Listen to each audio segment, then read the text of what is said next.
Hi everyone, how are you? Welcome to another sales training session. Today we're going to be talking about developing a winning mindset for sales, and this is a great session. And basically what I'm doing here is sharing with you the strategies that I use as a sales trainer to help my corporate clients make sure that their training's been more effective. So what I've found over all these training years is that people are really focused on tactics, right? So they want to get the best sales tactics, whether that be how to write an email, how to use LinkedIn, any of those sorts of things, right? People are really super interested in that.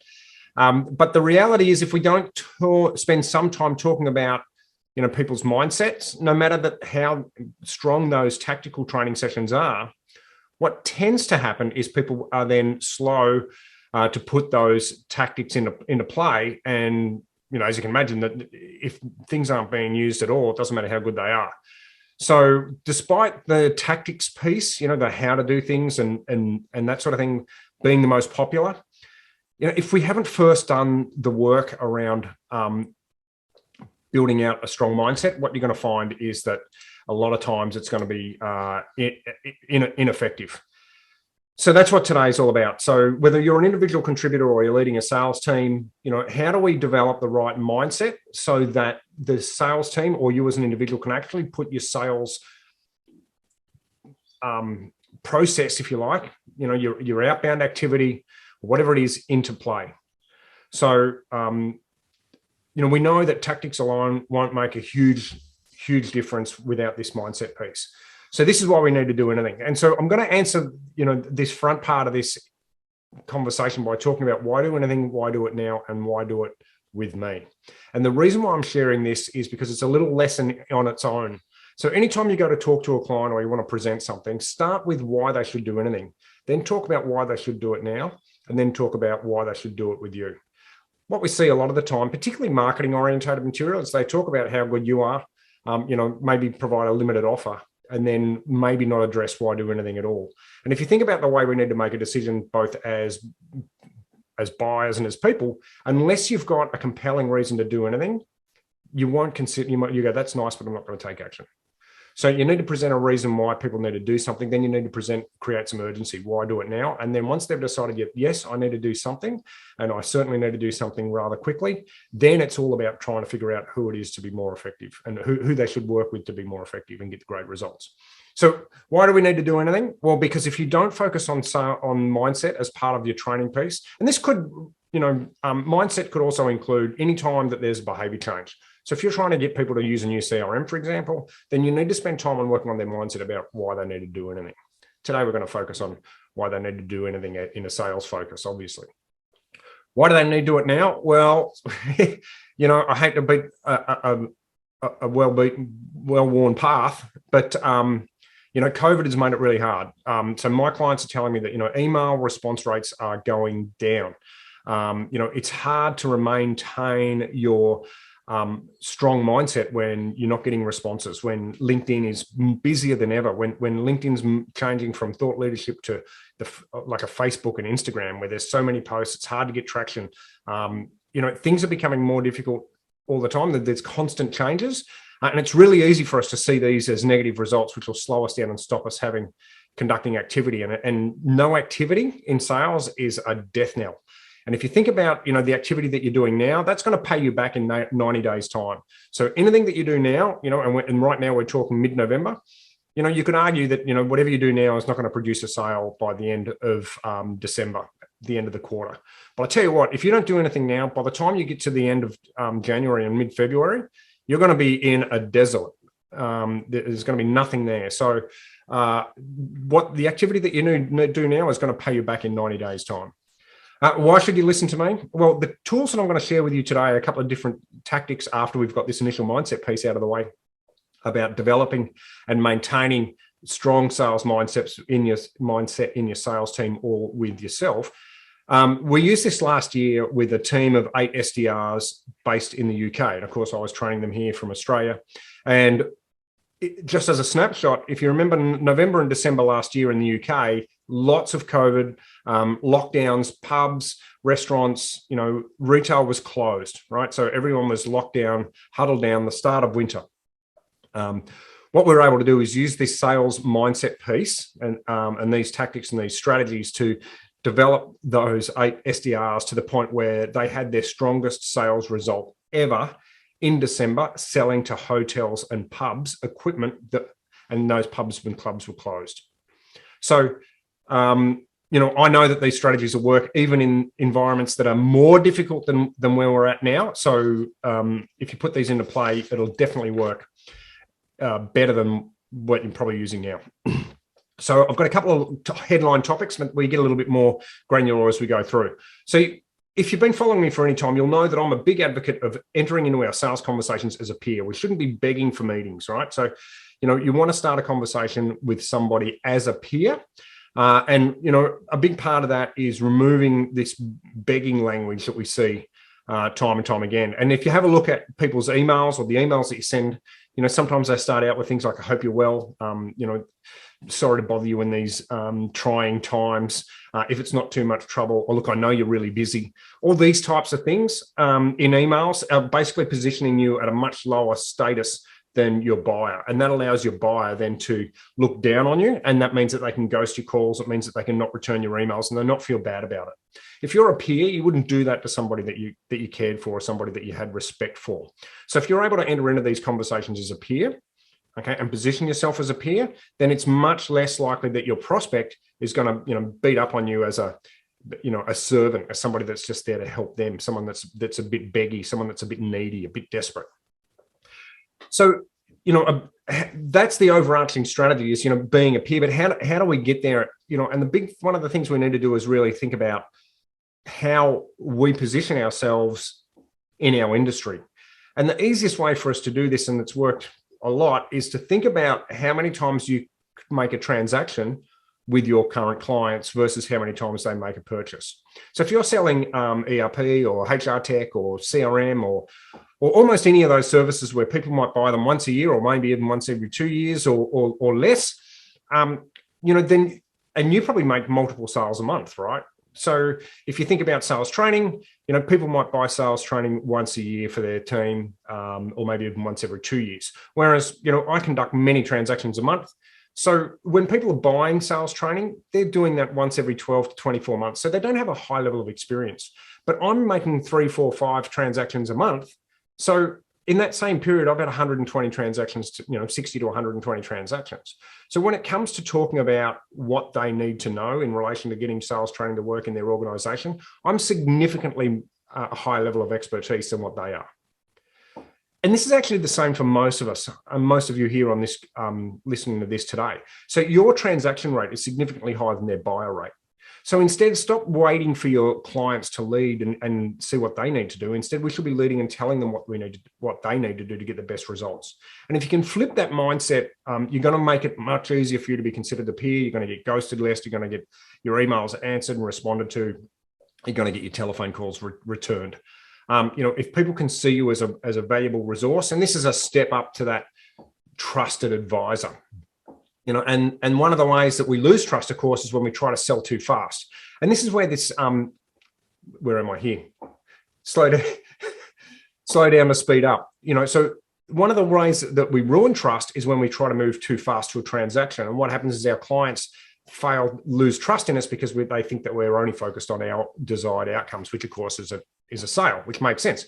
So instead, slow down the process of this transaction to speed up the result. So I'm not saying don't sell. I'm saying, don't lead directly to the sale. Try and help your clients, help them overcome the problems that they've got. And of course, your products and services are the tools that they're going to use to do that.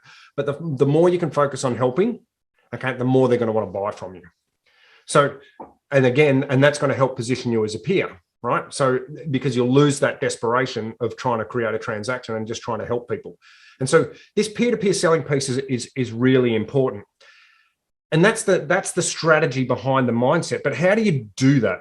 Okay, so how do you build that peer-to-peer mindset in yourself or in your team in a way that's going to last and give you and be able to be scaled if you've got a team? So this is the strategy that I use. And you might have heard me talk about this before. Now, this is this classic piece of sales training that drives me crazy. So I share this content over and over again. And I'm very confident lots of you will be looking at this when I explain it and go, oh, that's great, but I'm not going to do it. Now, if you don't do it, you're not going to get the results. It's plain and simple, right? But I can tell you that this works because I do it. And in fact, I'm going to share my confidence diary with you in confidence. And I'll get to that in a minute. But a confidence diary is basically any time that you provide a result for a client or clients say to you, you've done a great job. Or even if your boss says, hey, Mark, love what you did there. Got great feedback from the customer. Well done. Anytime that you kick a goal, write it down. And that becomes your confidence diary. And the reason why we want you to do that is so that when you can go back and revisit all of those entries, that'll help you lift your confidence and realize that you are in fact a peer. And just because your last 100 emails only got 23% open rate, or you got 10 replies, it doesn't mean that you're a bad salesperson or that you're useless, because you've got this demonstrated and recorded history of people telling you that you're awesome and that you produce good results and that they love working with you and they'd work with you again.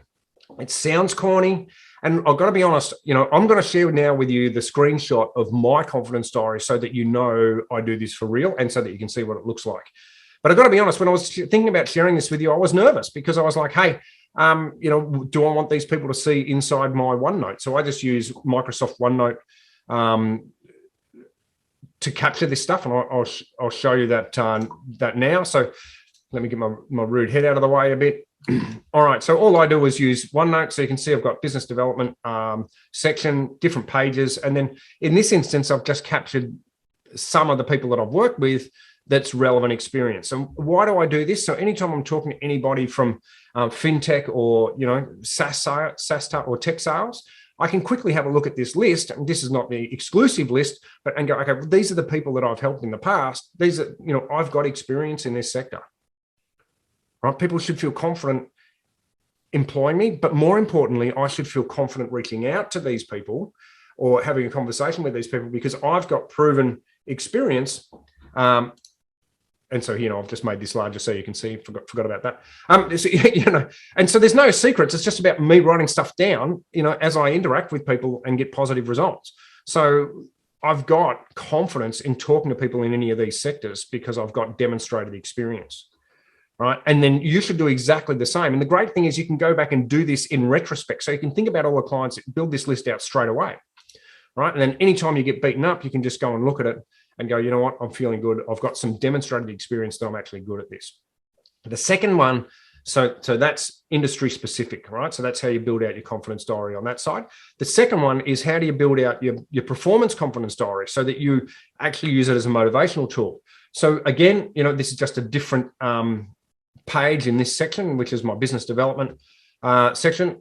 And you can see, I was going to clean up the spelling, and I thought, I may as well just share exactly what's in here. So this line here, this actually goes down a few pages. I probably should have just recorded a video. But anyway, so this goes all the way down, and it's just a recording where I just put anything in there where people have said you've done a good job, so, and this is what it looks like. You'll see there's a bunch of job adder. I've been working with job adder a lot during 2021, so there's probably overrepresentation there.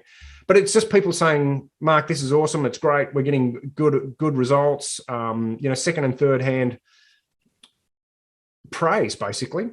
And I'm just capturing that in OneNote so that anytime my confidence is beaten up, and yes, my confidence and sometimes my motivation is not as high as it should be, I can go into OneNote, click on my confidence diary tabs, bang, and straight away I can prove to myself that what I'm doing is valuable, rewarding, and people see some value in it. So I shouldn't stop doing what I'm doing. All right. So that's the confidence diary piece. And as I said, I know a lot of you are going to say, I'm not doing that. That's corny. Well, you need to do it because you have to combat your negative bias. So we've all got a negative bias. And what that means is we over focus on the negative side of feedback. So if you get 10 people telling you that you're rubbish and that you're great, and one person telling you that you're rubbish, you're going to focus on the person that told you you're rubbish and forget all about all of the praise. So we need to overrule that, which is our negative bias, which is cognitive. You need to have systems in place to beat that. And the way that you do that is by making a record of it so that you can easily find it and have a look. If you've got teams, so I'm a solo operator, right? So that's why I'm doing it that way. If you've got a team, create a channel in Slack called Dear Diary or called Confidence Diary, and get everybody to put stuff in there every time. So you can provide third party. So if you're on a demo call or a discovery call, for example, with somebody, and there's 2 salespeople on that call, you can go into the Confidence Diary and say, just was on a demo with Brian. He absolutely smashed it. I love the way he did this, right? Or if you get the feedback yourself firsthand, then you go back into the Slack and say, hey, just had some great feedback from a client around how great our product was, how easy it is to use. They've been on board for a month and they wish they'd moved 2 years earlier, right? And then what you're going to end up with is a whole list of things there from everybody, just constantly providing this positive reinforcement that will then help the team build out their sales mindset so that they have much smaller amounts of hesitation in reaching out. So if you can constantly prove to yourself and to your team that what you're doing and the conversations that you're having are valuable, not only to you, but also to your clients, it's going to be really hard for people to have call reluctance or to have email reluctance or have outbound reluctance if you've got this constant stream of positive reinforcement talking about how your clients are getting great results, how your clients love the interaction, how grateful they were that you reached out for the 7th time because, they've been meaning to get to you, but they just didn't get around to it, right? Put that stuff into Slack, build a channel, and you'll quickly develop some really strong mindsets and some strong beliefs around how important it is that you reach out to these clients, all right? So this is by far the biggest piece that you can use, and this works whether you're a solo operator or in a team, and you can see I use this myself. So before I get into the next section, I just want to pause here because I nearly always get people saying, hey, Mark, how can we get some more stuff from you? Best bet, go to LinkedIn, my featured section. There's always stuff there you can download, infographics, etc. You can get that stuff for free. Go for it. You can get hold of it, use as much as you can. Knock yourself out. If we're not a connection, let's connect. If you're watching this and recording, sign up for my VIP mailer. Just, you can catch that again. We can probably find that on my LinkedIn page, or go to markmc.co and sign up there. I send out an email once every fortnight with the best tactics and a new tool that I think is going to be super exciting. So I've started a bit of a Gumroad page. For those that don't know, it's a really easy way to get access to some cheap courses, some really inexpensive courses. And I'm also offering one-on-one coaching. So I get a lot of people saying, hey, Mark, I know you train sales teams, and that is my primary focus. But I have a little bit of a capacity available to do one-on-one training. I've made that really inexpensive because I know that salespeople can't afford to spend $1,000, for example, on one-on-one coaching. So you can just go and grab a coaching session there, one-on-one, and we'll just train whatever it is that you want. I'll give you my best ideas, and we give you 30 days worth of follow-up to help you implement that. So if you want more Mark McGuinness, check that out. Gumroad, markmc.gumroad.co. All right, so let's jump into the next tactic. And this one is harder to put into play, but it's really just as important. And that is, are we setting ourselves up for failure? What's the narrative, the internal narrative that you're telling yourself? And what I need you to do is be conscious of the mistakes that you might be making and make a reset. So yesterday I was talking to a gentleman and we were talking about first email lack of responses. And, he had an open rate of like 23%, which is a little low, but, it's not that low. Like when you think about cold email, if you're sending it to a broad spectrum of clients, it's probably pretty much where you might end up. And I said to him, well, if you received 100 cold emails in your inbox, how many of those would you respond to? And he was like, and he's a sales leader. And so he's like, probably 10%. And I'm like, okay, that seems even higher than I would. And then he said, well, actually, now that I think about it, probably half of that 10%, so let's say 10, so 5 of those, I'm probably sending emails back saying, hey, man, your outreach sucks. Why don't you try this? And the other 5 would be me saying, not interested, or maybe I am interested in 2 of those. And I said, well, hang on a second. So let's just say you're going to respond to, 10 out of 100 emails. What do you think your expectations should be in relation to cold email? So clearly, and he was thinking, well, I was going to get 20 or 30 replies. So if you're only going to give 10 replies yourself and you're in sales, and you're reaching out to C-level or head of HR or marketing, what do you think their response rate's going to be? Right. So if your response rate's, 3, 4, 5%, that's probably the reality. It also tells us that you can't rely on email only as an outreach. And I think anybody that's following me knows that's absolutely true. But just be careful of the stories that you're telling yourself, because if you're only getting, 5 responses from 100 emails, that's probably pretty much what you're going to expect. Where else can you be setting yourself up for failure? Voicemail is another good example. When I talk to people about, voicemails, they say, oh, we don't leave a voicemail. I said, why not? Oh, no one responds.